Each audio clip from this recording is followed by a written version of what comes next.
Get ready for the Dirt Life Show with your host, George Hamill.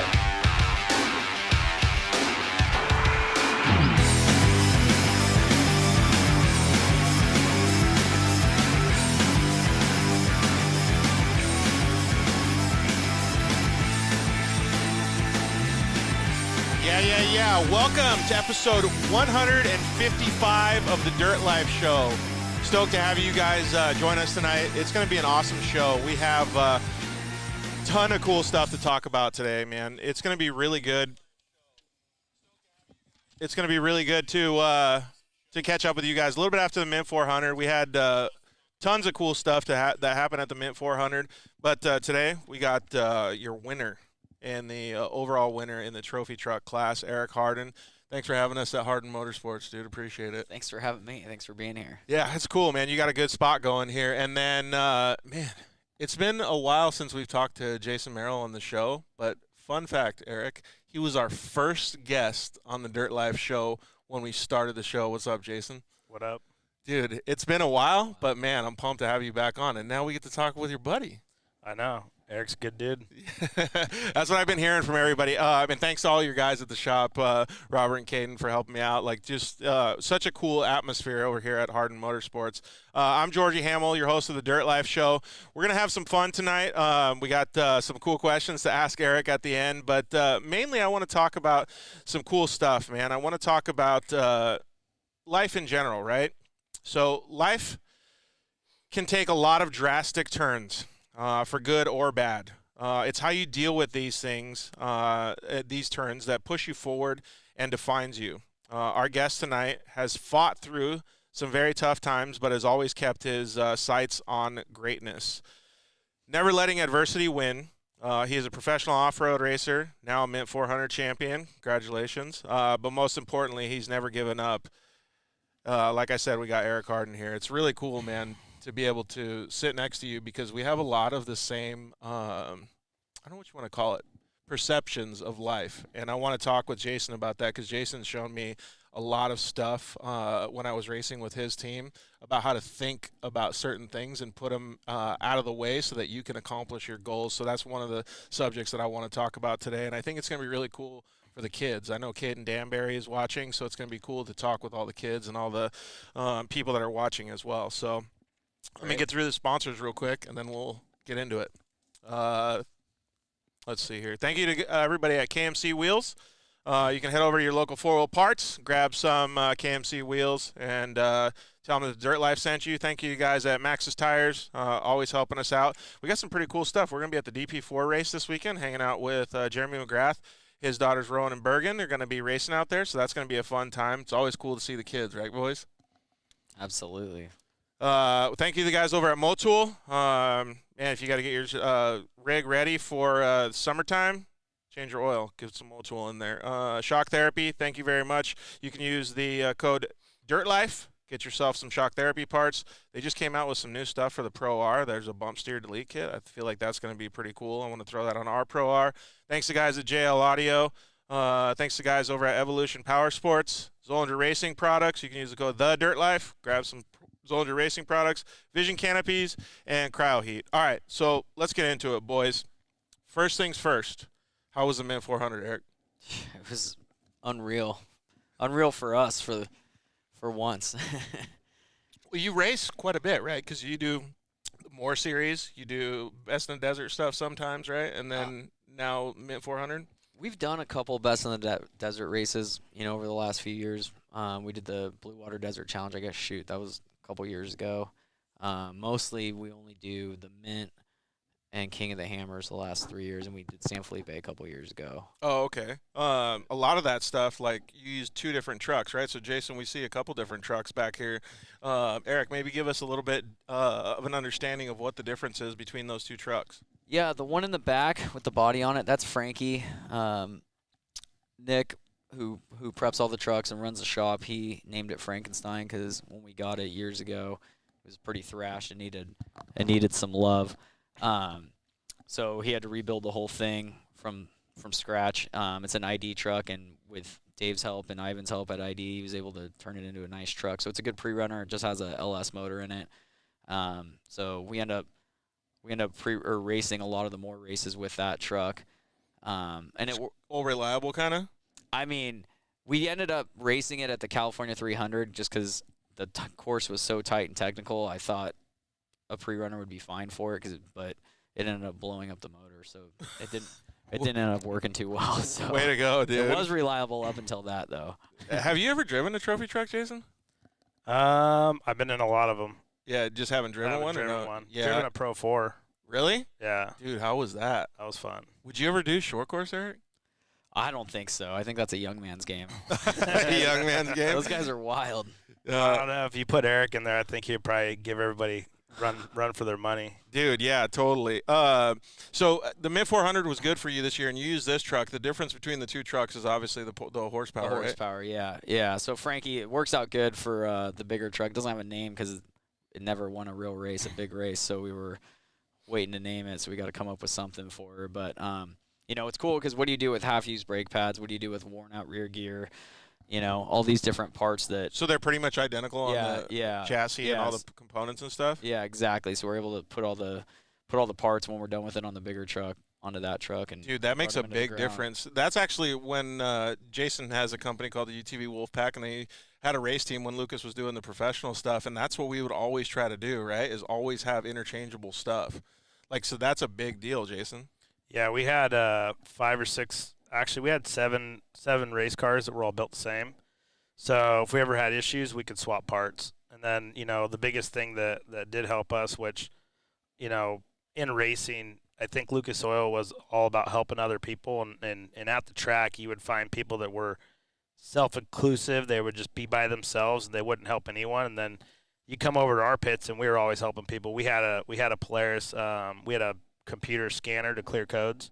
So we were clearing codes for people that their car would go into limp mode and you needed a computer to clear it. And we'd be helping people, and my mechanics would be like, "Why are you helping him? He's your competitor." I'm like, "Well, what's the fun of being out there by yourself? He paid the same amount of money to be on the to be out on course, right? He paid the same amount of money to be here. I mean, I would expect someone to help me out if I was there, and so we've lived by that, the whole time that we've been racing. Actually, that's a good point to bring up because that's a perception thing, right? Like, Eric, what we were talking about, like, you guys do that same thing for other teams, right? Like, let's just say a team comes into the pits and their truck's messed up and they don't have any help or whatever. Like, your guys will jump in, too. Absolutely. I mean, that's kind of how most of the off-road community is. It's a brotherhood. It's one giant family out there. I mean, obviously, we're all competing against each other, and we all want to win, but at the end of the day, we want to help each other and help everybody have as much success as possible and fun. So I learned a lot of that stuff from Jason when I started racing UTVs. Like, I didn't know that existed because, like, coming from dirt bikes and, like, racing Supercross, nobody gives a shit. Like, you're on your own, dude. Yeah. Like, and they'll tell you, like, bullshit. They'll be like, oh, you put this main jet in, you're good. Like, but it's total, like, horseshit, right? And then so, like, I come in and Jason's like, yeah, no, it's not like that, dude. Like, everybody helps each other. Like, there was one time I forgot, like, something happened to me in practice or something. We had to weld a bunch of stuff. Like, they're out there, like, the whole team. We were up until like 3 or 4 in the morning wrenching on shit. But that's how the camaraderie thing works, right? That's one of the reasons that you probably like off-road so much. Yeah, absolutely. It's just it's a lot different. Years ago in a prior life, I used to run some stock cars, and we'd run like the NASCAR West Series, and it was a lot different there. I mean, people would help each other if they really needed it, but everybody was pushing. Nobody was sharing secrets. Nobody would talk about anything.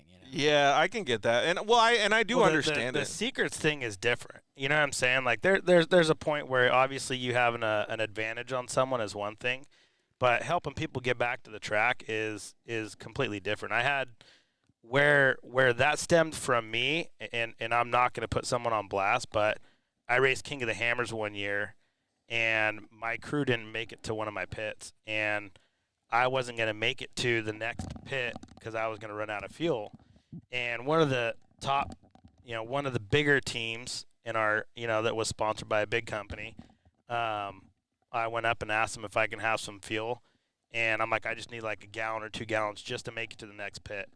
And literally, he had like 10, 11-gallon drums. He's racing a UTV, and he's like, no, we don't have enough. And it was because Really? I pulled in before His guy? their car, and I started like 56, and they started closer up front, and I came into that pit before them, and he's like, yeah, we only have enough for what we need. And I remembered that all of my years of racing. I wasn't sponsored by a Polaris. I didn't have a factory deal. And I remembered that. And going forward, fast forward to, however many years we had our deals. We raced for 12 or 13 years, and 6 of those years we were a factory-backed team.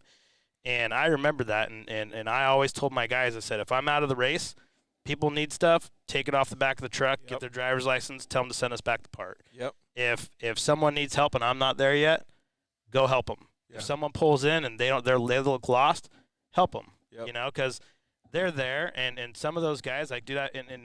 And when we started racing, we started doing that stuff. I could tell you I've gotten emails and messages from people that we helped that were like, hey, I came from Ohio, and the only reason I finished is because you gave me a PTO that and they ended up finishing. So that like I said, that stemmed from what someone did to me, and I thought that was pretty shitty. Yeah. Because I pulled into the pits and my car was like, and it barely made it. So it to the next pit. So it just, I don't know. You just can't do poor people. sportsmen, Yeah, you can't do people dirty like that. Like, win fair and square. Yeah. Well, I mean, it's not just that. I mean, obviously they're in a race. Yep. You come in before them, and they're like, oh, well, we have the advantage. But it's like when it's a different situation like that, you feel like, okay, like, come on, throw someone a bone, Yeah, absolutely. Well, that actually brings me back to, like, what I wanted to kind of start off with Eric talking about is you guys kind of grew up together, right? And there's a lot of other people that we've had on the show and that a lot of people in the off-road community know. One notable, Casey Curry. You guys have had, like, a long-term relationship for a long time, right? And all of the stuff that you guys learned growing up was helping each other, right? Like, even if you're just playing when you're little kids, like, everybody still helps each other, right? And teaches each other how to, like, ride bicycles or whatever. So you grew up in Southern California. What are some of the memories that you had first before you got into off-road? Like, what kind of was the path that you took to get to that point? Oh, man. He's kind of always been in off-road. Yeah. Family stuff? Third, fourth generation. I mean, for racing, we're the first generation, my brother and me. But, I mean, yeah, I'm the youngest of 4, so we kind of grew up just riding dirt bikes, going out to the desert, doing all those normal types Jeep of stuff. Speed. Yeah. Remember the Jeep Speed? Yeah. Well, the old S10? Yeah, the old S10. What was the Jeep first? Speed. Yeah, those are cool stories. What's some of the first stuff that you were thinking? Oh, I mean, we used to go out to the desert, and he had this S10. It had I think it was an LS motor, right? No, Or it was a. He had something in it. It sounded like a bat out of hell. Yeah. Well, we took the mufflers That's off what it, it so was. it sounded. That's what it was. It was wild. Yo, we got to add this cherry bomb. It was a Jeep Speed, and Jeep Speed ran those series. I think I don't know what class he was in, but yeah. How old were you guys? So it's kind of funny, our first truck, my brother and I built it. Well, he pretty much built it. He's a lot smarter, and he was a little older than me. I was 14. Your brother's basically a genius. I don't know. Yeah, he definitely is, but I don't know if this part was all such a good idea. But we took a old parts truck off the lot, bought it off my dad for like $200. It had 185,000 miles on it. Long bed, 1992 GMC Sonoma, and then we just built it with a arc welder and a tube bender in my parents' garage, and it was pretty bad. I mean, yeah, but dude, that's the way you learn. Like that was it. It was bad. That's the best part about it, though, dude. I don't know, redneck engineering. Like, you figure it out. And honestly, those life lessons or those things that you learned probably still help in the pits. They definitely do. I mean, learning how to MacGyver and just do whatever you need to do to. Yo, just give me some duct tape and a snorkel, and I got this. Man, I can't even tell you how many times duct tape and zip ties have got us out of the desert. Total I fix. mean, duct tape and zip tied, a tree stump underneath the front of the suspension, and just drove the car, and my co-driver was on the back side of the car trying to balance out the weight, It just got it out of there? It was good if we were on flat ground or going up, but as soon as we went downhill, the front would just dig, So, there was, the happy balance, and then I would be sitting out. We would put it in neutral, and I'd be sitting on the side of the car, and he'd be on the back, and we'd be ghost riding it, from outside just to get the weight out. Take it all away. But, it's either that or you're sleeping out in the desert sometimes because, dude, those recovery teams don't get to you till, late, and so we've learned how to MacGyver stuff back together so that we don't sleep out in the desert. You know? But that's the way you got to do it, right, man? So you mentioned it before. What do you do for an occupation? So I'm in the car business. So I run 2 Kia dealerships in Orange County, Kia Irvine and Garden Grove Kia. So if you need a Kia, head down there. Yeah, if you need a Kia, we want to see you in a Kia. Little plug. But, we try and spend as much time as we can racing, but it's hard, with a real job. Yeah, totally. That definitely comes first. Yeah, so most of the stuff that you do is on a limited schedule, basically, right? How much time do you actually get to spend in a race truck then? Or I get on a pre-runner race truck, whatever it is. So my little nephew Cole, he's 18, but he's racing 1600 in the Moore series, and that's the series where the 1600s are all at for the most part, and it's a real competitive class. He's doing a good job, and so it's fun being out at those races. It's got a real family atmosphere. We can bring the RVs out there. Yep. Make a big bonfire, get in a circle. It's camp in a circle. It's fun. So sometimes I'll race Frankie, the pre-runner, in those races when they're not at the same time as the 1600 races. So I got to do that a few times in 2021. We won the championship. We won a bunch of races. So we love the Moore series and what Cody does out there, and the the experience that I've learned from that series. And it's really cool because there never used to be any real big races out in Johnson Valley, Lucerne, or in Barstow, and then now it's like everything's out there. Now King of the Hammers is big for the desert classes, which it wasn't before, and I mean that's a premier race now, and I feel like it's helped a lot. Just running those races. Like I mean I'm sure a lot of guys test out there and know that desert well, but because of all the races we've done out there, I feel like we have a little bit of an edge just because I. Yeah, because the train, like muscle memory and stuff. Yeah. Put the mic as close as you can as your mouth. Well, you know what? The first time I ever heard of King of the Hammers was when you raced it, Jason. But that was I don't want to say when UTV started because the Guthries were ahead of that schedule. But it was the first time. That was XP1000. I had a NA car. And I was like, you're like, yeah, I'm going out there. I'm like, to do what? And he's like, racing the rocks. And I'm like, why? Rocks suck. And then you'd dude, annihilated that freaking car. You came back and you're like, but it was pretty fun. Oh, man. So we took a Lucas short course car, and dude, they killed the car, though. 2 weeks before, I was like, I'm going to go race King of the Hammers. And I didn't have a co-driver, so I called one of my buddies, and he's a CrossFit dude, because I know that the CrossFit guys are, all over the place. They're super, you have to have somebody that's light and quick and get out of the car fast, right? And so I knew that, so I freaking said, I called my buddy, I'm like, hey, you want to come and co-drive? And he's like, yeah. I'm like, have you ever winched before? He's like, no. I'm like, okay. I'm like, let's figure it out. So I built a car in 2 weeks, took a short course car and lifted the suspension up. Walker Evans, came down and dialed the suspension in. And when short course guys think they can race the rocks. And hey, you know what? I signed up late. I went 58th off the line. I was dead last.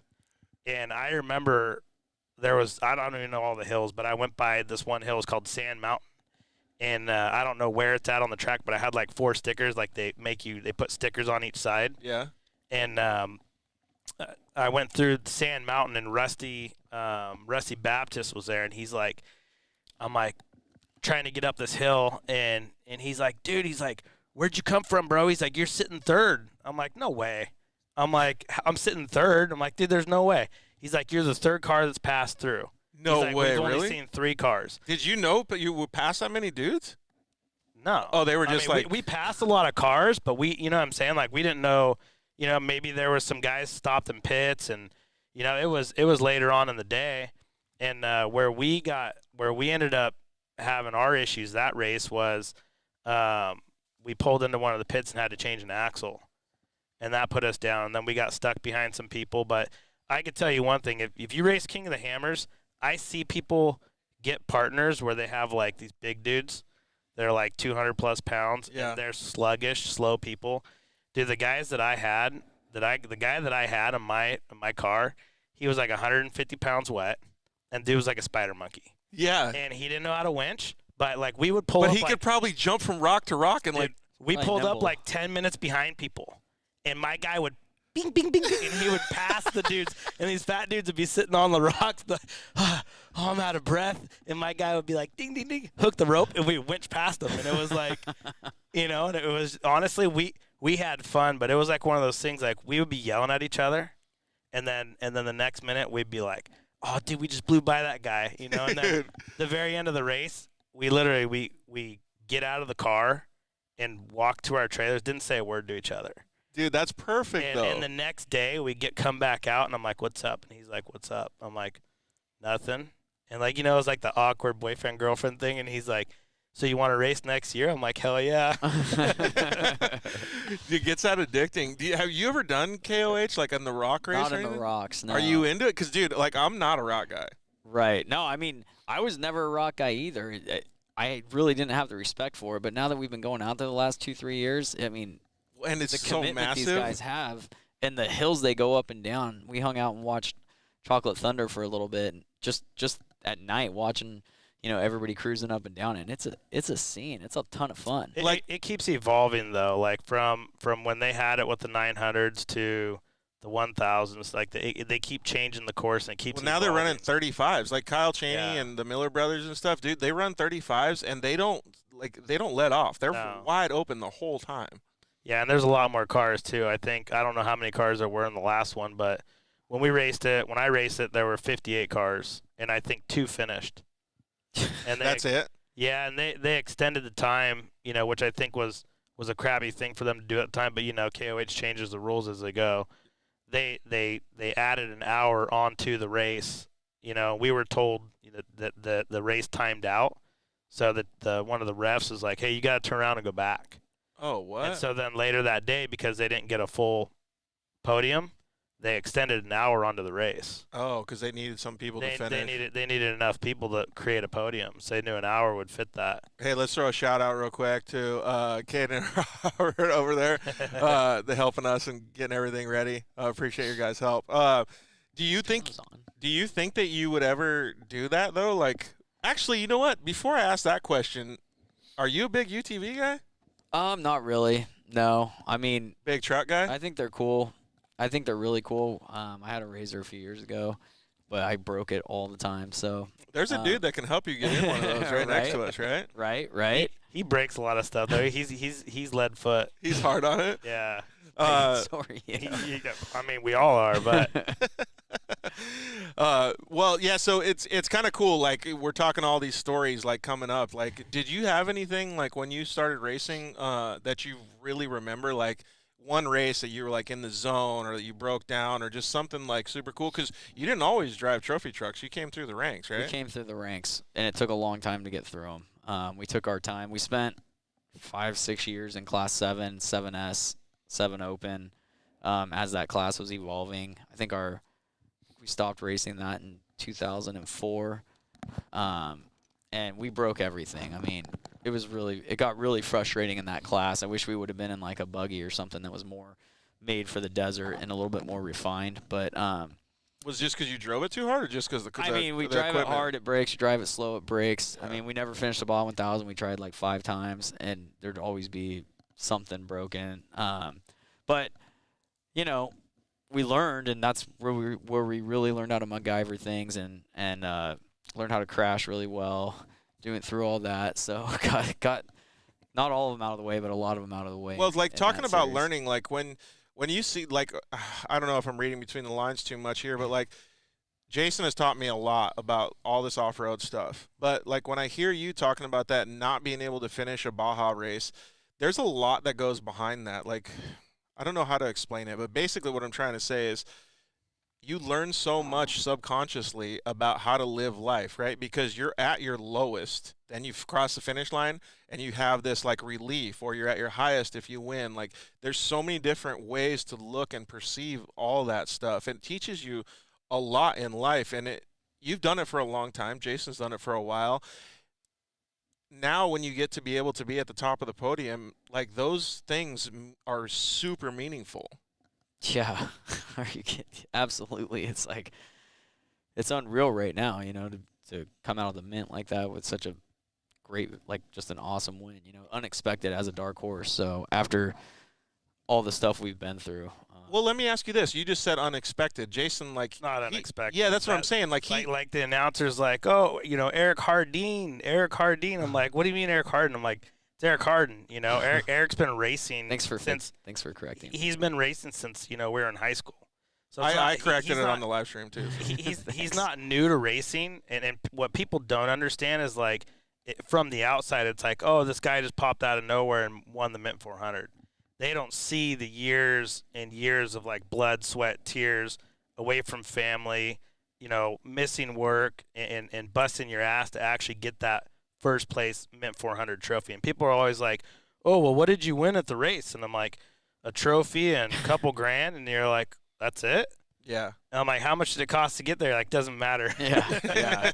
You don't even know, because just that race, what to get there, but not what it's accumulated to learn, what you had to learn to physically make it to that point. Dude, 100%. And it takes a lot for everything to come together perfect like that day. I mean, even on his last laps, I mean, I don't think I've missed a Mint 400 in 10 years, and that was the first one I missed.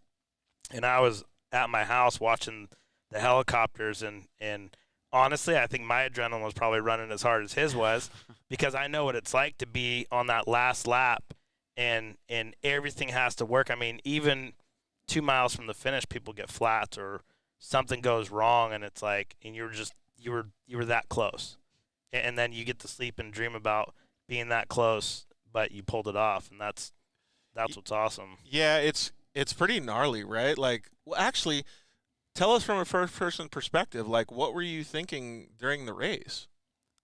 I mean, at the beginning, we were just, hey, let's get to the second and the third lap for once. After coming out of the Hammers, I think we were talking about it the other day, but, I got 3 flats at the Hammers, passing the leader, trying to pass the leaders, and I hit every rock out there. I've been. And you're probably like, oh shit, we're throwing it away now. Yeah. I totally threw it away, and because I was driving over my head and taking unnecessary chances, and that race is more of a sprint because it's only 2 laps. But in the Mint, Andrew Myers, who's like he's my best buddy, but he's also my mentor and driving coach when he's riding shotgun with me. He's been teaching me how to drive for the last 5 years or so, and he's just. He'll be there and he'll just be yelling at me like, hey, calm down. We're going to go slow in these rocks. We're not going to get a flat. Just slow down in the rocks. Go fast where we need to go fast. And that's what we did. And I didn't want to slow the race pace down at all, but it really helped, with the rain and everything the night before. Yeah, because it kind of like drawing you back a little bit made the race come to you almost. Yeah. Well, I mean, it was crazy because we get around that first lap, and the second lap we start kind of laying it down a little faster. Actually a lot faster in the rocks and everything, and we just start seeing people pulled over, and they're way easier to pass when they're changing a tire. Normally that's us, and Andrew's going, see, I would hope so. See, that was you last race. That was you last. I'm like, I know, and seeing people changing drive shafts, and I was like, oh, they're probably having a lot of issues coming out of the corners, like the ground got tacky. Yeah, and they're probably not used to the Mint 400 being that tacky or whatever. And maybe it was loading the drivetrains. Maybe they set their trucks up, for a dry, dusty, silty track, and we were actually talking about that. Like we were talking about that because those 4-wheel drives are still kind of brittle, so to speak. Like we were talking about. Depends on whose truck. Yeah, true. But we were talking about that on the live broadcast. We were like, now that there's that much more traction, does it help if you're lighter on the throttle instead of just giving all the juice to it, because then it's really twisting the drivetrain? But I don't know, man. Whatever you did worked. Yeah. I mean, we barely made it, and it's a lot more fun, I tell you that, driving with it a little tacky like that. I mean, the truck accelerates way faster. You're seeing way higher speeds than you typically would. It's like having a prep track. Yeah. I mean, it was like a groomed track, for a lot of it. Stuck in the corners. It wasn't too muddy, like. You could really rail, and it would was a lot of faster, Yeah, so you could really cook it in the turns. Yeah, there was a lot of people on the live feed that were having full FOMO because they just wanted to be at the track, like because they saw it and they're like, "Dang it, it's like fully watered track now." Yeah, and it's so rare in our sport. I mean, I was watching some of the videos afterwards, and you see Harley and BJ just dicing for a long time. Normally that would never happen. Dude, they were can't going see. at it too. They're like door to door at 100 miles an hour. I mean, like they could see and get around and dice with each other. You get wind and water, and all of a sudden now the race pace turns up. Yeah. Turns up big time, Yeah, it right? turns I up mean, And because you can Because- see. You can see someone's 100 feet in front of you, and if they try to bunny rabbit, you can go after them. You know? Dude, that's so cool, though. Like, because that's a different race than Oh, what it 100%. usually is. that's a real race. I Well, mean, I you wish get- it was always like that. You get a couple factors like rain or wind will make a race go from, okay, this is cool, whatever, and then it'll turn into, okay, these guys are battling, because now rain and wind will create those things where you can go 100 miles an hour in the dirt and not have to worry about it. That's the biggest thing. Exactly. But it's super cool, right? Like, you never really get that opportunity, and this year it happened. Yeah, it's wild. Well, all right. So you pretty much always been in off-road then, or always, I don't know what you want to call it, quote, loved off-road. But what made you start, or actually a better question, when was it that you understood you wanted to become a racer or a professional driver? I mean, I wanted to race off-road, obviously, my whole life as a kid. That's a kid's dream, to go out and drive trucks and anything in the desert. But it really kind of unfolded when I was 13. I was riding my dirt bike, and it was right after I had cancer when I was a little kid. When I was 12, I was diagnosed with osteosarcoma, which is a bone cancer. That's one of the things I want to talk about. If you want to get into it, we Yeah, can. well, I mean, we don't have to dive into it all right now, but after I was done with like my last chemo treatment, my brother and I and my buddy Wood, we went out to Corona and went for a dirt bike ride, and of course I whiskey throttled it. When you could ride in Corona? Yeah. This is how long ago we're talking. This is 27 years ago. Back in the 1900s. Yeah. It was wild. AD. Yeah, it was cool. And then I ended up breaking my leg. I broke my femur, and then I just gotten a prosthetic, and I actually shattered that thing too. So my mom was really pissed. Yeah, way to go, because those things are expensive. Yeah, it was just a bad deal all around. I think it was my bones were a little more brittle because of the chemo. I was on chemo for a year and a half, so then I had to get a plate like you guys have all had. 9 days in the hospital, whatever, and then afterwards I got with my brother and we kind of put a little sales pitch together, like, hey, if we could borrow $10,000 to go build the truck and buy the fuel cell and buy the material to run the tubes and buy the seats and the seat belts. What truck was it that you were trying to build? This was this old S10 I was talking about okay. earlier. Yeah, this 1992 Sonoma, and so we were able to sell it, and we got the money, and we just scabbed this thing together. Dude, that's in our like garage, that means so much to me. That's literally the exact same. Even $10,000 was the exact same process that I went through with Jason. I was like, my sponsors give me half the money. For the last 2 years, I saved up an extra $10,000. And I called him, and he's got a car for like $20,000 for sale or whatever. I think you paid like 17 or 18 for it. Yeah, because I had to travel back and forth from Arizona. And Jason's like, I'll cut you a deal on some gas and stuff. And I was like super pumped. And the reason that I actually got, because there was another one that I wanted to get, and the reason I bought that one was because he answered the phone, and he's like, yeah, I'll help you. Just call me anytime you need anything. And I'm like, fuck yeah, this is the way to do it, because I'm like so green, probably the way that you were.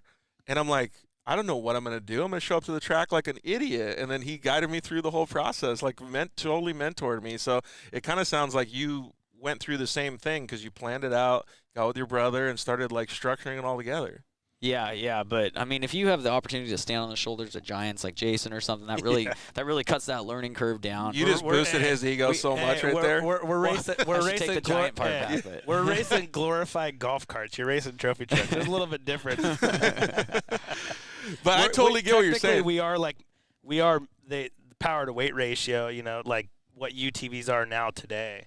They are like mini trophy trucks, but they're still not nasty. You still can't really compare, a trophy truck, to a UTV. They're just two different. Yeah, animals. it just doesn't work the same. Yeah.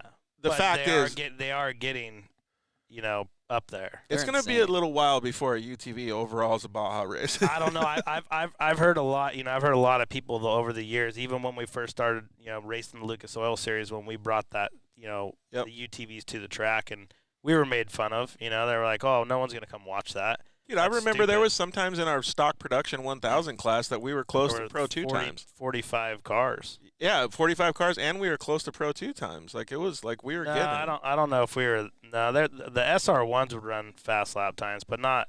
Our cars weren't that fast. I But guess, yeah, in consideration for the lap times. But so you go through all the stuff, like you're learning from the ground up.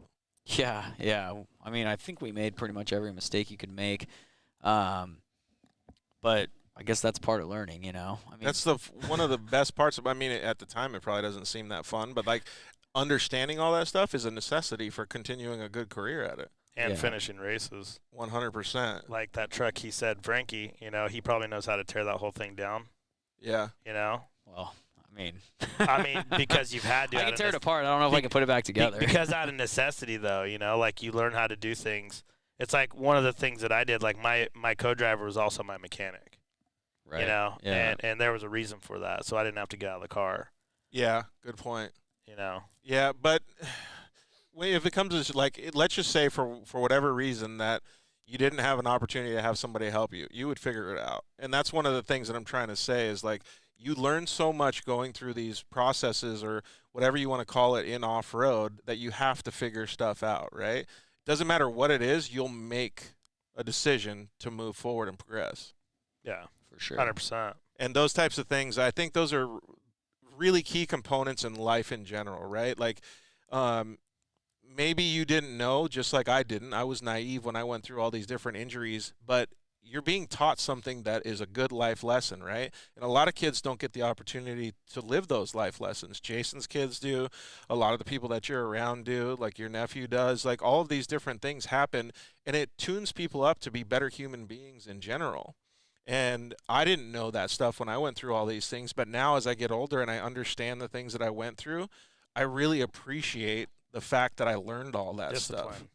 Discipline.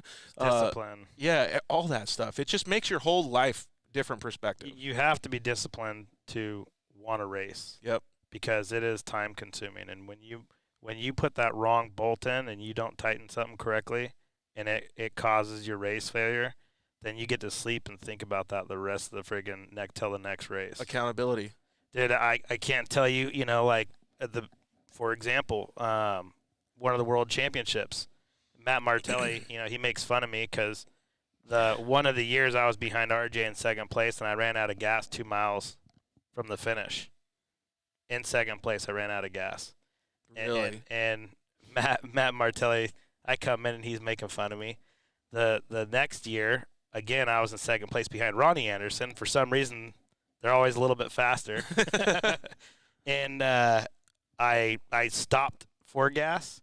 And Sierra Romo's dad's like, don't stop, go, because she had a bigger tank. She had a brand new car, and I didn't have like a 4-year-old beater. And I stopped for gas, and she went by, and that was it. So I was like, just and Matt Martelli came up. He's like, bro. He's like, when are you gonna get a gas tank in your damn car? I'm like, it's not even a race car. I'm like, dude, this is I didn't even prep this car. I just came out here and ran it. He's like, he started laughing. But that's the beauty of it. That's the beauty of UTVs. I mean, like you're I don't know. One of these days, if you don't have time to prep the trophy truck, just get in one of the UTVs and go have some fun, dude. Well, they're good pre-runners. They're you know great. What I'm saying? Like if you have a trophy truck, I mean, look at the Herps guys. Like all their pre-runners are all UTVs, and now they're actually starting to build like race UTVs for pre-runners. Yeah, exactly. So, and then a lot of people do that. BJ Baldwin does that. Menzies does it. Rob Mack does it a lot in his Razor now instead of the why? buggy. I mean, to prep a UTV. Well, it goes back to the whole parts cheaper thing. than one of and these you can things. and you can have 1 million parts laying in the chase trucks too. Yeah, you can fill a chase truck up with UTV parts. I mean, it is pretty cool. All right, so going back to like what we were talking about before, is you start having this itch, right? And you start wanting to be a professional driver, like, and it hits you right around what age? 13. Around 13? 13, yeah. So what's the plan after that? You save up the money, you get the car, and then like you have to figure out all this stuff on your own, or do you have help? Yeah, no, we built the truck and we started racing it. I mean, it was a shitbox, but we went out to Parker for our first. I mean, what are you race. doing though? You just going in the desert? You got friends that are helping you? Yeah. Like what's Yes, 10. Yeah, that was the S10. Yeah, just Robert right here. He was out there. Robert's been like the diehard. Yeah, he's been there since the very beginning. Throw a wave. Yeah. Yeah, but that's cool because he was telling me some stories actually about how you guys had kind of started doing all that stuff. It's so interesting to me to always understand this because everybody's got their own journey, but it's kind of the same as the other person, right? So you're out in the desert and you're just like figuring it out on the fly? Yeah, just my brother and me. We he'd drive part and I'd drive part, and we just kind of. Who was a better driver? He was definitely a better driver. Was he Still is. All right, so you started figuring it out and kind of getting your head wrapped around how to do it. And at that time, did you already have everything with the cancer taken care of? Yeah. Okay. Yeah. So luckily, gratefully, it was all good, and it's been good since. So I have a question, and we'll Tarantino it after. So the truck was set up so you guys could both drive, and he was able to do it as good as you, or how did you? Yeah, I mean, luckily we're both not too tall. Uh-huh. So Jason, you get it. We're both short, so we didn't have to really we all slide get the it. seat back too much. So, a couple pillows, nothing a pillow or a pad couldn't fix. And then but you drive with your left foot. So like, did you have to have any different configuration? I don't for change him? the configuration at all. I never have. I just drive like a regular. Yeah, you just any move your leg pedals. over. Yeah, a I just bit. can't drive anything that's a stick. Gotcha. So, like with a clutch. Yeah, you'd have to have pretty fast feet to. Yeah. Well, George, when George used to race in Lucas Oil, we had to put a piece of foam because left. Yeah, we to called right, it this foam. We called it the donkey dick because it was this big ass like. So it held his legs in place because left to right, like when he would take a corner, his legs would. Yeah, like shift all the way to the Shift. side. Copy that. So he had to custom modify the seat with foam. Yeah, and then we made like these big foot pedals. Like I don't know, I always call them like playhouse foot pedals, right? Because the brake pedal was like 6 inches by 8 inches, like massive. So I would always have be able to hit the brakes, and then the foot pedal, the gas pedal was 4 inches wide, 6 inches wide, and we spaced them apart so they were directly in front of me with a little space in between. And then what I would do is I would hold on to the steering wheel, obviously, and I had a Yamaha YXZ or a Polaris. And the YXZ we had like a street bike shifter, like a SR1. Yeah. And then I would hold my legs up, like doing a sit-up the whole race, and just stab the pedals when I needed to. So you're like doing a sit-up for 20 minutes when you're out on course, or like UTV Worlds, like for like 2 hours you would just be sitting up. So I was kind of like you. I was like exhausted. Not necessarily. I mean, you get used to it, right? But like, it's my normal at the time. But I remember thinking to myself, like, fuck, if I could just have a little, because I was either smashing it or all the way off, right? Like, there was no in between. And I was wondering if that still happens to you. So, I mean, because I have one real foot and an ankle, I'm able to, roll on the gas as smooth as I can. Right, but you have to time it on the pedals and but you don't have that much time to roll on the gas because you got to be greedy with the throttle. I mean, we're in a race, right? So you got to go fast. So it ends up just kind of being smashed down, and then especially in super qualifying, quick. it probably affects you, right? Yeah, it definitely hurts in qualifying. Anything where it's tight, just because those guys I are can't two-footing. Yeah, I can't trail. Well, brake because into you'd corners. lose a quarter second here and a quarter second there, like that adds up pretty quick. Yeah, it does. Yeah, qualifying's tough for me. But, you don't set the truck up any different? Like it's. I mean, I just drive it. I try and straight line brake, drive it as far into the corner as I can, and slam the brakes down, and then get back on the gas. So as if Jason possible, was your second driver at the races, he just jump in and it's just normal for him. it's just normal. Yeah. Really? Yeah. And I thought you would at least have he a might little. not be able to reach the pedals though, but Yeah. You're so much taller. Oh, that's funny. Yeah, I mean, even with Eric driving with his left foot, I mean, he's still crazy talented. I mean, he's still one of the fastest guys out there. So Well, that's one of the things. Don't think that. I mean, even though like it is a handicap, it's not really a handicap. I don't think his legs ever slowed him down. Yeah, and that's kind of what I was going to get at, and I want to talk about it a little bit too. But like, your normal is just different. Like. He's got one speed though. That's just he's tapped. he's always amped. He's always happy. He's always got energy. He's always like always pinned. No need for caffeine. No, he's always pinned. But that whole thing is like, and I learned a lot about this when I was racing too, because my normal wasn't the same as everybody else. So I always told everybody else, if I was normal like you, I would fucking smoke you. But I'm not. I'm at a disadvantage. If you were at the same disadvantage as me, I would still smoke you because my normal in my head was different than what they thought, right? So I was wondering if like you have that same perception or mentality. You're like, it doesn't matter. This is the way I do it, and that's it. I mean, that's the way I think about it. It's like this is the way I do things. There's no other way for me to do it, and I've always felt like we could go out there and give everybody a shot at a win. But Yeah, no, I mean, I don't think about it that way as a disadvantage. I think about it as this is the way we do it, And that's it. and that's it. If everybody else just had a left leg, then you would be that much more ahead because that's the way that you think. It's kind of crazy to think that I don't know. I don't want to say people are limited, and I don't want to sound like an asshole, but I wish that people would have more of an open or clearer perspective because they see that as a limitation, but it's not, right? Like if they had that same thing, they should be open and understanding that they could just do everything the same. Yeah, yeah. The whole excuse thing doesn't really get that far. You know what Yeah. I mean? It's like, That makes a lot of sense, dude. And yeah, like Jason would always tell me that when I get off the track, he'd be like, dude, you're hauling ass. Like you're doing good. Like, And he'd be like all pissed. yeah. Nah, bro, I didn't do good. I'm like, nah. I'm like, dude, you were hauling ass, bro. You got like top 3 or top 4. Nah, dude, so-and-so hit me. He'd come off all pissed. You know? But that's the same I'm mentality. like, dude, I'm like, there were 18 cars out there. You were in the top 5. What are you so pissed about, bro? Winners win, right? Yeah. But yeah, like that whole thing, like I really want to express that how much it should be thought of when you're a kid or anybody. Like maybe a better question to ask you is what kind of advice would you give a kid? Maybe he's 13, 15, 16, like, and he's going through hard times. I've had a bunch of people direct message us and say, dude, I had such a shitty race. Like, how do you get through this stuff? Because it's just weighing on me so much. Like, there's a lot of races that you didn't finish. There's races that you've won. Like, how do you manage that stuff?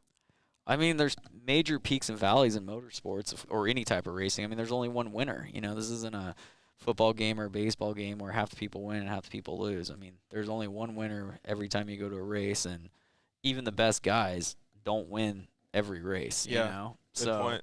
So it definitely gets in your head, especially if you make a dumb mistake, which is super easy to do, and everybody does it. So you knew it was avoidable. I mean, it's hard to stay positive, but what do? We just keep going out there and thrashing. Yeah. Everything's avoidable hindsight. Yeah. In hindsight, but Right? It's like, oh, man, that rock was bigger than shit. I can't believe I hit that. but one of Yeah. the things that you taught me, Jason, was being accountable for it, right? Just be like, George, you fucked up. You didn't win the race. Don't do it again.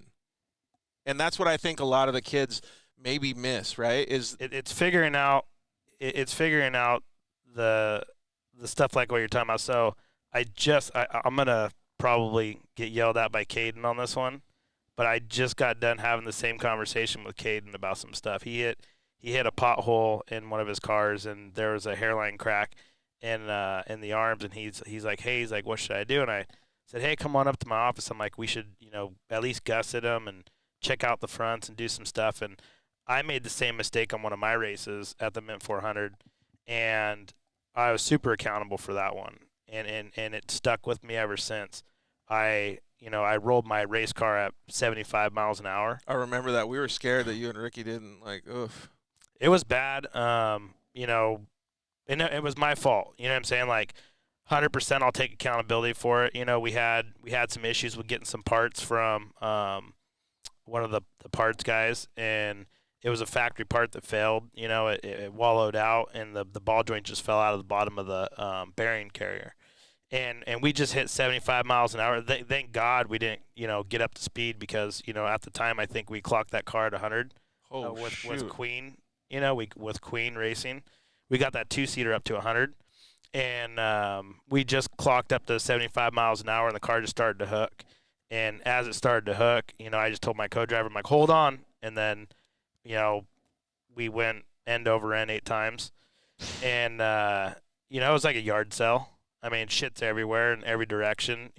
50 feet, 100 feet, iPads and tool bags and Whatever. yeah, just anything that's inside the car was outside the car. Except for you guys, Yeah, thank you God. guys Except for us. Yeah, I dislocated my knee and destroyed my knee, and my co-driver had to drag me out of the car, and then he laid me down on the ground, and we had to push my knee back into place, and then got back up, jacked the car back up, turned it over, put the stuff back together, and then drove 10 miles an hour to the next road, and So that's talking about MacGyvering, but I think the lesson learned here is to be accountable for that. And yeah, I mean, I took the chance because I wanted to go make the race. I wanted, you know what I'm saying? Like I was like a racer does. like a racer does. I made a stupid mistake. What I should have done is I should have tore one of my other cars apart, and I looked at the part and I was like, you know what? I think it'll be good. And I made that mistake, and I paid for it. You know, I had a pretty gnarly knee surgery a year and a half ago, and I have nerve damage in my neck and my hands. So I'm paying for it now, but I mean, it's not going to stop me because now I'm almost through most of my recovery. Yep. And I'm already planning on building a new car. Yeah, and the accountability portion of it, like, Yeah, Of course you are. and the car that we're talking about building, you know, is it'll be a fun car. sweet, dude. I can't wait to see that thing. But I think, like both of you guys are saying, is the lesson learned here is, well, I guess there's two lessons learned. Racers forget very quickly, so they can move forward. You forget about what happened in the last corner, so you can get to the next corner, kind of thing. But as long as you're accountable for it and you do learn from it and you take something from it, like young Caden, like he's such a smart kid and he's gonna push past it and get through it and be better because of it. And those things don't just happen. If you didn't race off road, you don't learn that kind of stuff. No, not at all. And Caden's good. I mean, I help him out as much as I possibly can. He runs a lot of our parts, so he was up in my office a couple days ago. Right on. So love helping him out. You know, he's the same way. He hustles. Exactly. And actually, another person that just commented in, Gray Kelly, she's a young little girl. She said, yeah, you just keep going and get back out there. Yeah, 100%. That's the way racers think. So good on you, Gray. All right, so let's kind of like take a step back then. When did you know that you had an illness in your leg or cancer in your leg?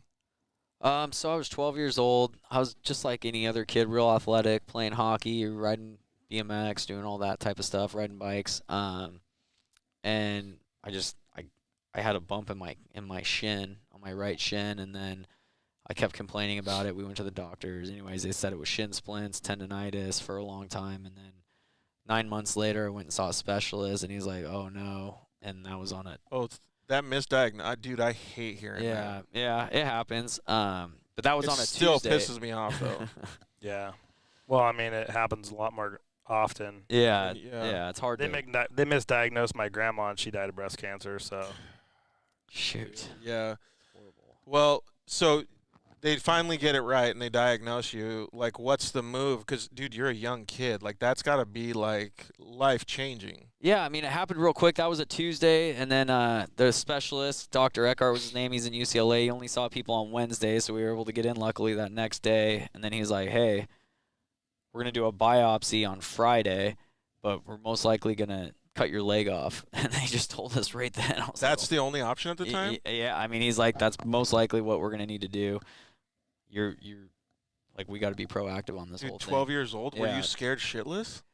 I mean, you know, you're resilient when you're a kid. You should be. It's like, dude, I don't know. That would scare the crap out of kids. Yeah, I mean, it sucks. And being a father, I mean, how? I think it's harder on the parents, you know? I mean, anytime any kid goes through anything tough like that, it's definitely harder on the parents. I mean, I feel now, especially now that I'm older, I'm like, oh my gosh, my poor mom, my poor dad having to go through all that. Any parent who has to go through. Yeah, because now you're recollecting on all that stuff. Yeah, huh? But as a kid, it wasn't that bad. I mean, you bounce back from stuff a lot faster. I don't know, man. I've been through a lot of injuries, and just hearing the story, like, it scares me. Like, you put your dad through hell, that's for sure. Yeah, my dad and my mom, man, they still blame me for their gray hair. Yeah, you're definitely for sure. But so you go through that stuff, and what's the?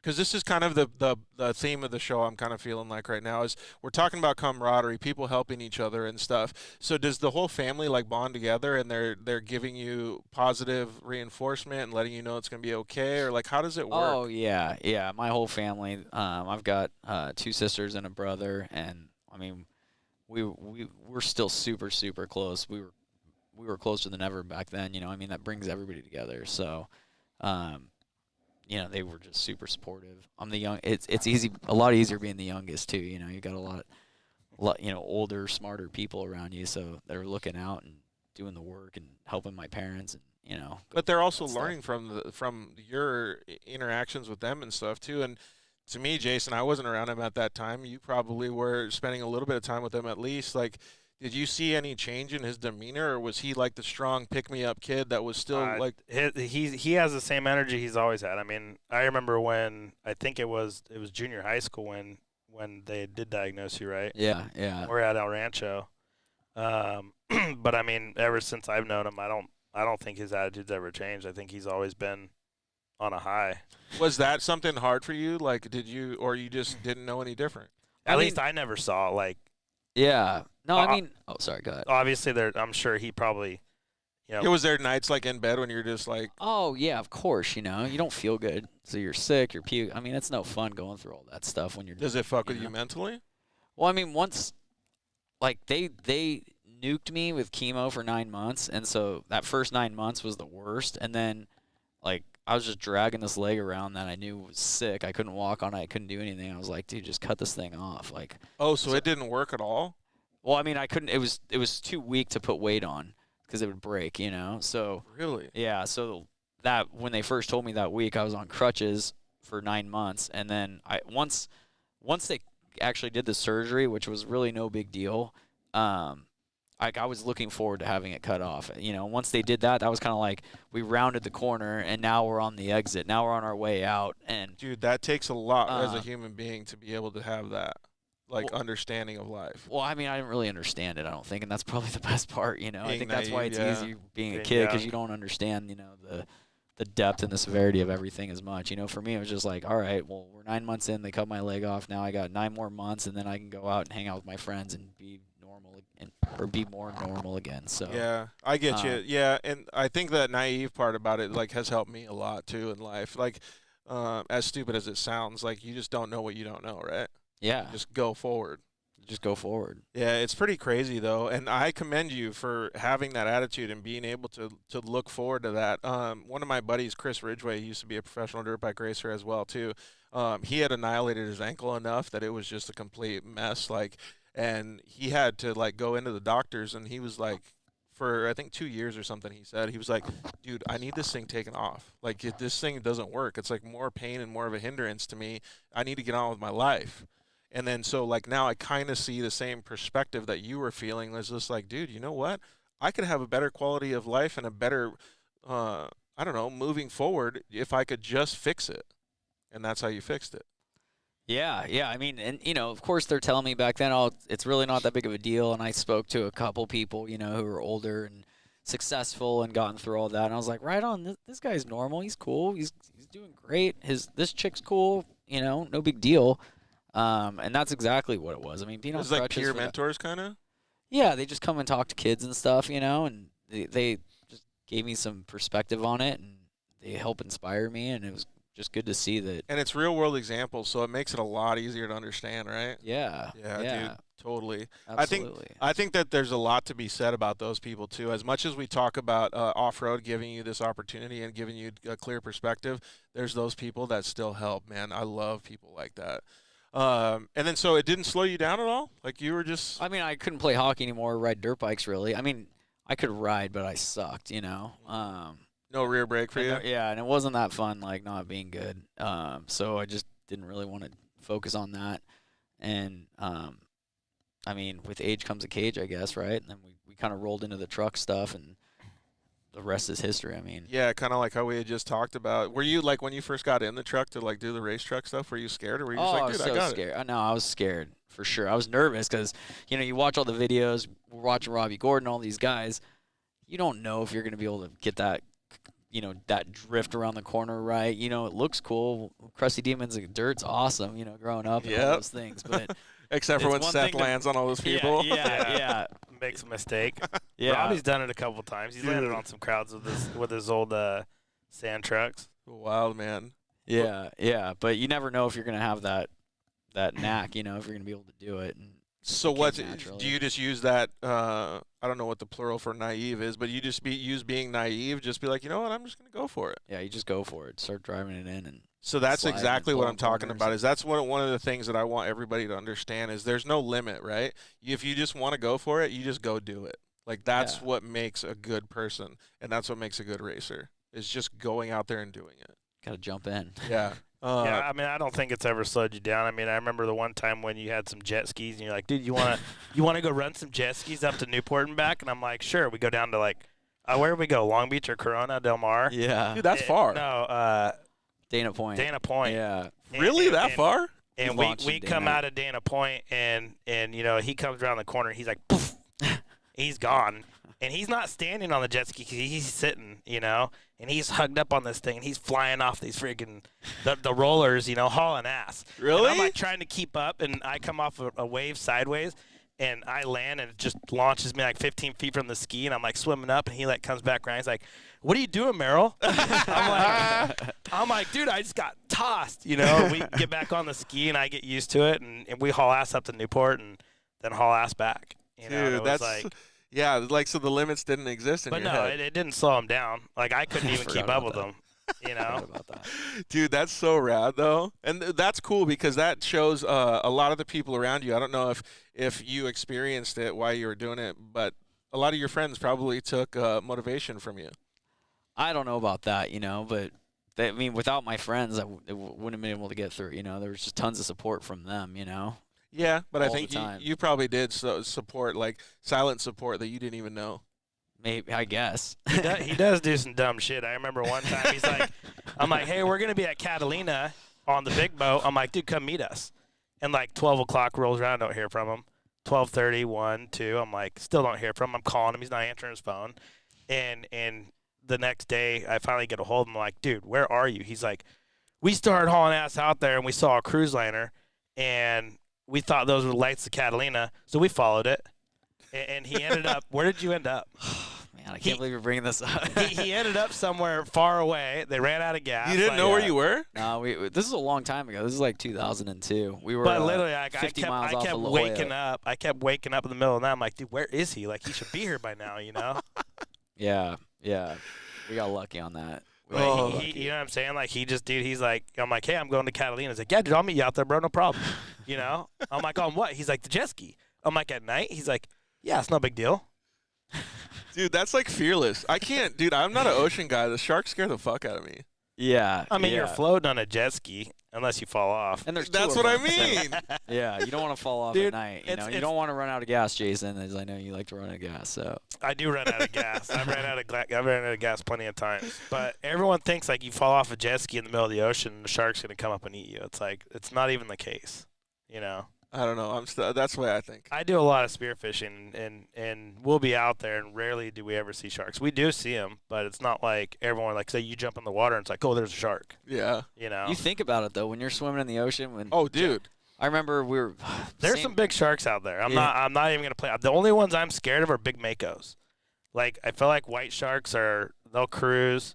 Big makos are different. You're not helping me at all, breed. dude. Like at all. Hey, no thanks. I'll bring you spearfishing, and you're a perfect example because I just have to swim faster than the next person, and we're good. That's why whenever I bring Jeremy, I just give him the short fins, and I have the big long fins. That's funny. Jenna Hardin just commented and said Eric and his brother got rescued by a Carnival cruise ship once. Dude, hook me up with that story. That's what he's talking about. That's. But we all have those stories where we went out and did something we shouldn't have, By a cruise ship, though? I took a boat with no navigation. It's not something I'm proud of. I ended up in Long Beach. You know what I'm saying? Like we went the complete wrong direction. I still don't know, like this back. whole like the Nautilus stuff where you like find. I have zero idea because it's just all the same. Like it doesn't. There's no direction except for the stars and the sun. Like when you're out in the middle of the ocean, I mean, it does change because like you can get turned around real quick. That's what I'm saying. Yeah. Like you don't know where you're going, right? And I always thought I'm good with the directions, but not in a situation like that. I guarantee I'd get lost. Yeah.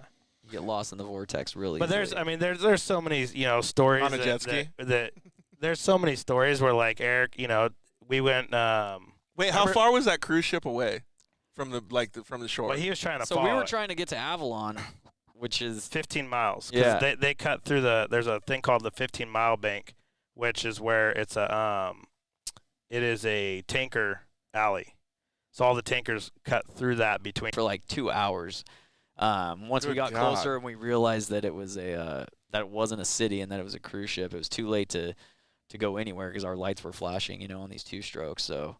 How did you flag it on the cruise ship? It took like 30 minutes. We had flashlights, and then some people drinking on the up at the bar up top saw, and they flagged. Thank God they weren't too sauced up. They were pretty sauced up. That's probably why they weren't stopping. The captain probably wasn't listening, or whoever was driving the thing. But there's so many.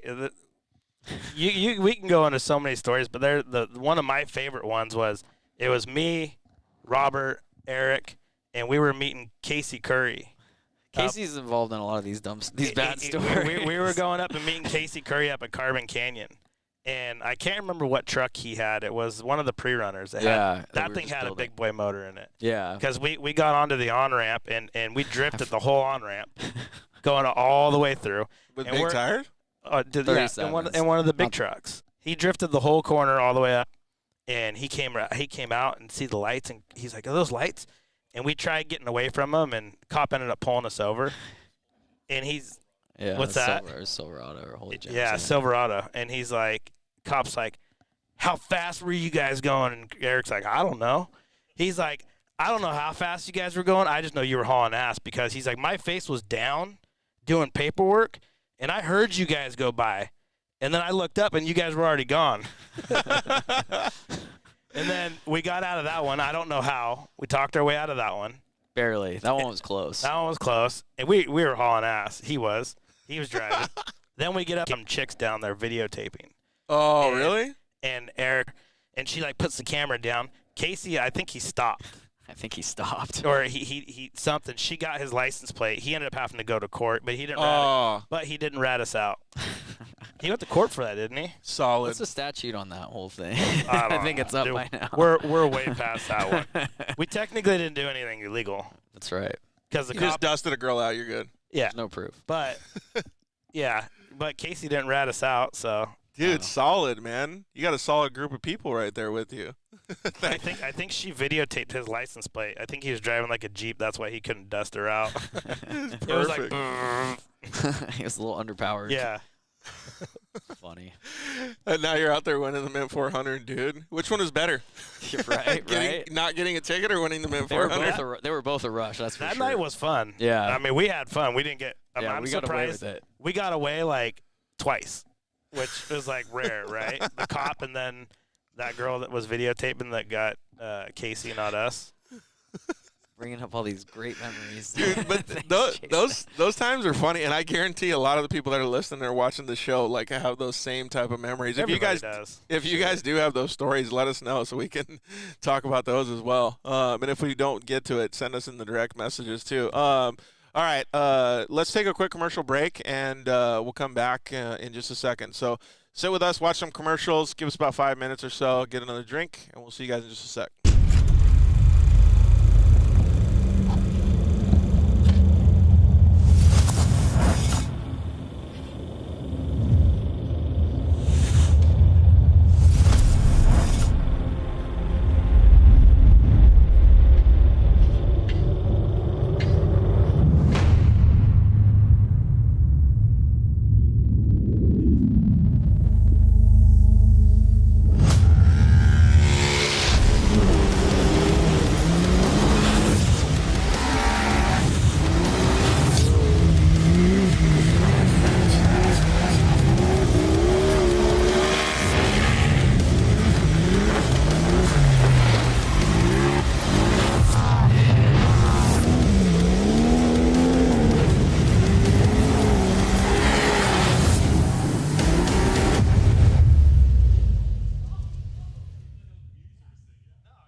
program.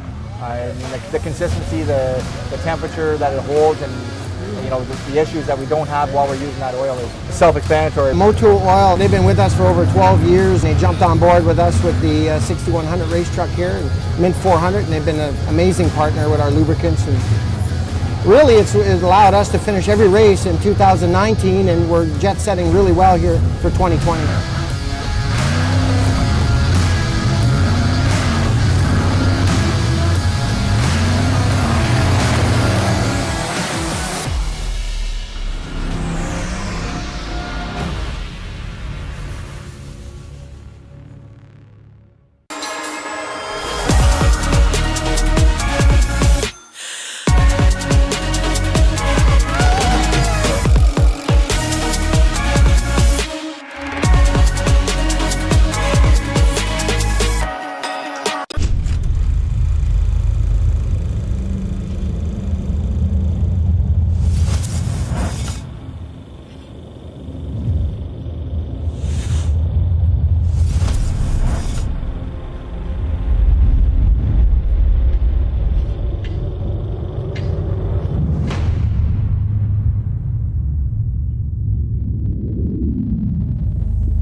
We're here at the Mint 400. My name is Kerry King. I'm with the OTSFF Motul Vision truck. Motul oil is a big part of our race program.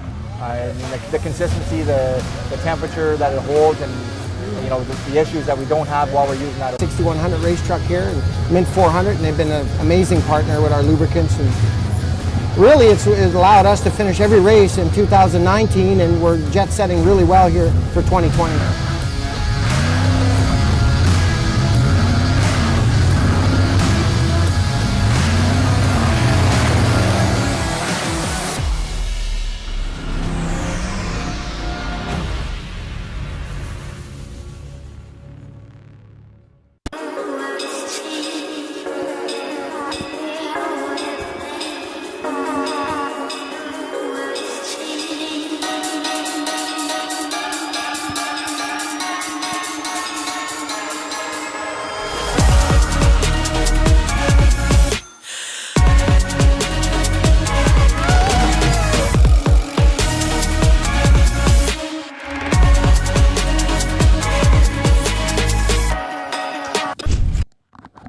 All right, welcome back. Episode 155 of the Dirt Life Show with your Mint 400 winner, Eric Hardin. Dude, it's been such a cool time to talk with you guys, Jason, Merrill from UTV Wolfpack, and obviously Eric. Like, just hearing the stories, dude, there's so much cool stuff that you guys have done, whether it be sketchy or not, it's still pretty cool because all of us have lived through that same stuff. So, but let's actually talk about some like more racing serious stuff. Like, how hard is it, or how much effort does it take to get a trophy truck to the races and across the finish line? I mean, it's a massive effort to get any car to the races, and and to get it especially to the finish line. But as far as trophy trucks go, we're on the smaller side of the teams, lower budget team. So we don't really get to pick a lot of the big races, run the big series. But our team's badass. Nick, Taylor, they bust their ass on the trucks. This last month, we did King of the Hammers. Early February. Then we did another more race 2 weekends ago for my nephew Cole. He got second in 1600, and then we ended up racing. Dude, how hyped was he? Oh, he's stoked. He's stoked. He got his first win in December at the Barca race out there. So really pumped for his future, and he's showing. How old is he? He's 18 now. Oh, so dude, he's pumped. Yeah, he's pumped. He's doing a much better. He's doing a really good job, and he's showing his maturity behind the wheel, so I'm super pumped. Everybody keeps talking about tell the story of the cruise ship. Everybody's saying that. That's funny, man. So most notably, Just wide open. lives his life full throttle. Yeah, it's funny because it's like, we actually text more than we talk, and we have like a text group with all of our buddies from high school. I feel like that's standard these days, no? Yeah, but it's like us just talking shit to each other. That's about it. You see the text message group, and you're like, hey, I need to throw some heat real quick. Oh, yeah, no, it's like that all day. I mean, we were talking crap before the Mint 400, and then it just got worse. Yeah. It's one of those things that'll go dormant for a day or two or three, and then it's like, bam, somebody gets going, and it's usually you and PJ and Fisher. Yeah, but the good thing is like even today, like I haven't seen him in a year or two, and it doesn't matter how long it's been. Like when we see each other, I mean, it's the same thing. Like he's the same Eric that he's always been. Nothing's ever changed. Is he the same Jason? Definitely. Yeah, definitely. I was gonna say the same thing too. Yeah, that's why we love him. Yeah, absolutely. Well, I mean, that's why everybody loves both of you guys, right? How do you keep such a positive mindset? That's one of the things that I want to know. And I'm not just talking about because of what you've been through with your leg or the cancer and stuff like that. I'm talking about life in general, right? Because there's a lot of things that happen nowadays that are more seen on social media, right? So like you're not a big social media guy, but people post positive inspirations or they tell like how their life is going, or they're in the shitty circumstance or whatever. But you're a really busy dude. Jason's a really busy dude. You guys have all of these different things, and you're taking on all of the stuff like racing. You got an occupation. These are full-time gigs right here, getting these trucks to the track, and then you go out and you lose or you win. I mean, all of these things are a lot to handle for a human being. Like, so how do you keep a positive mindset? I mean, it's super tough, and we do the off-road racing. It's our therapist. We do it to have a good time, and It's your Dr. Phil. And exactly, to forget about the hard time, the stress, and everything in the rest of the world that we're dealing with, that we're all dealing with. So we're lucky enough to be able to do this with a bunch of fun people. What the truck needs to be capable of. Can't figure it out. Last year, I think we were talking about it last time, but last year we were running third, which would have been a sweet podium finish for our first top or good finish in a Mint or Hammers or a big race. And we broke an axle going downhill. Like, it just didn't make sense. So we DNF'd that. Then the year before, we scattered a motor or a gear. And then the year before, another motor. And then we left a lug nut loose the year before that and snapped the studs off. Then the year before that, we lost another motor. So, I mean, my brothers finished this thing one time with me, and we finished far back. So it's like, there's usually it's cool to be able to go win that championship in 21 and just go out there and race with Cody and those guys, and then to be able to win Battle at Prim last year was a confidence booster. So are we broken? Yeah, I mean, you function with your lower extremities, but you had timing. Like, you were wheeling in the truck for that long, or how it actually works, but going through all of the things that you do, keeping the positive attitude, and all of these things equal that on the track. And it's pretty impressive to be able, for me as a visual person and looking at that on the live feed, I couldn't believe it. Like, I would have probably been on more like just, fuck, I'm barely going to make it. I'm just going to roll these things and bring her home. So I don't know how it works for somebody like you. I mean, we pretty much drive as fast as we can almost all the time, you know, and that's the energy thing you were talking about, Jason? That's been good and bad over the years, you know. It's like he'll drive the wheels off something. Don't let him fool you on that one. He doesn't let off. But yeah, I mean, we're out there to race and have fun, you know, and nobody wants to see somebody just go stop just because they have a lead, you know. You got to go and get to the finish. And Andrew and me were arguing about what visor to run on my helmet, because he's running the clear shield with the Pro Armor tinted or the Cruise Armor tinted tear off. Oh, yeah, so you you get one tear off. Yeah. So he could take it off when it got dark, and then I was going to do that, but it wasn't dark enough. So and my ginger eyes, you know, my red Oh, head, you got to have, like, so my sunglasses? sensitive eyes, yeah, I need it darker so I don't have to squint the whole day. So I was like, no, I'm running a tinted shield. We're going to finish before dark, or we're not going to finish. Like, we're going to get finished. What was the other reason, like, the last lap that I was hauling ass is because I couldn't, it was getting dark, you know? What drives you is completely different in that? I was like, completely different than what you thought it was going to be. Yeah, I don't want to listen to him say, I was thinking it was going to be this, like, Jesus-changing moment. He's like, no, I couldn't see shit. Yeah, so there's a lesson here, you know? Maybe put two of those. One or the other. Yeah, I better hurry up. Yeah. Yeah, but you could tell. But he was pushing it, but he didn't want to push it too hard, right? But Householder was fucking pinned. Yeah, he was going. He was moving. Yeah, he was stretching it out as hard as he could. Like, I'm surprised that his truck made it, but, like, honestly, dude, it was pretty impressive to watch him drive too. No, he was wheeling. I mean, I was looking at if I read those lap times correct, he set the fastest lap out of everybody the first lap of the race.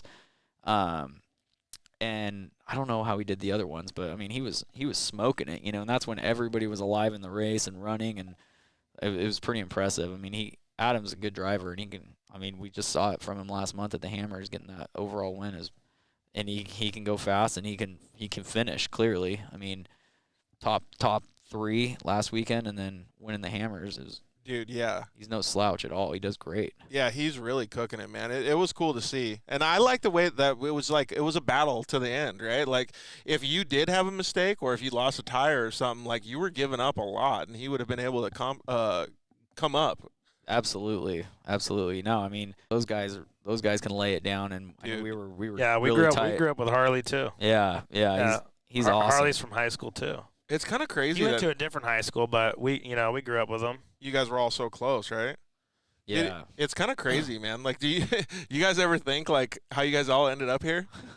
It's pretty crazy how many came out of, like, those high schools. Well, like, you guys could have played hockey. You guys could have played soccer. You guys could have done something else. No, we wanted to pick a really expensive sport that doesn't pay out very well. Yeah, we wanted to stress out. And yeah, who wants to go play golf and make millions and millions of dollars? And why would you want to do something like that, right? Yeah, not get hurt. Yeah, instead you can spend millions and not make much. Yeah, exactly. That's just the way it goes. But that is our off-road culture, right? I seen another a meme the other day. If you want to make $1 million in off-road, you just start with 2. Start with 2.